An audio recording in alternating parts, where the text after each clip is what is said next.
Vijayawada acid దాడి ఘటనకు సంబంధించి నిందితుల్ని పోలీసులు మీడియా ముందు ప్రవేశపెట్టారు. దాడిలో మరణించిన మహిళే దాడికి కీలక పాత్రధారి అని పోలీసులు తెలిపారు.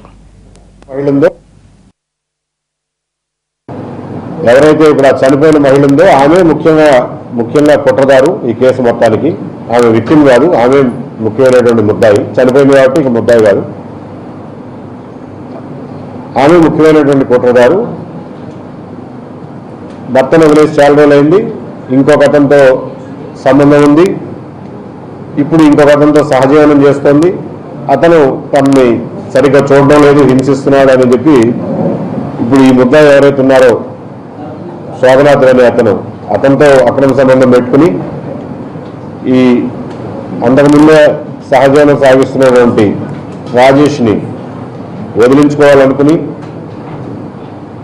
2-3 అటెంప్ట్లు చేశారు. అవి ఫెయిల్ అయ్యి మొన్న 20వ తారీఖున అటెంప్ట్ మొత్తానికి అతని మీద యాసిడ్ అయితే వేయగలిగారు, కానీ అతన్ని అది తీవ్రంగా గాయపరిచింది. కానీ లక్కీగా అతను బతికాడు. ఈ మొత్తానికి కుట్రదారైనటువంటి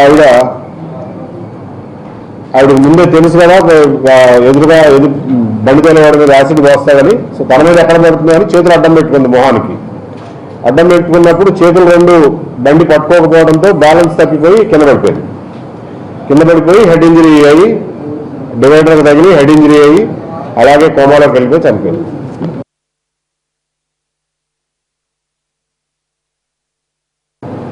ఎవరైతే ఇప్పుడు చనిపోయిన మహిళ ఉందో ఆమె ముఖ్యంగా కుట్రదారు ఈ కేసు మొత్తానికి.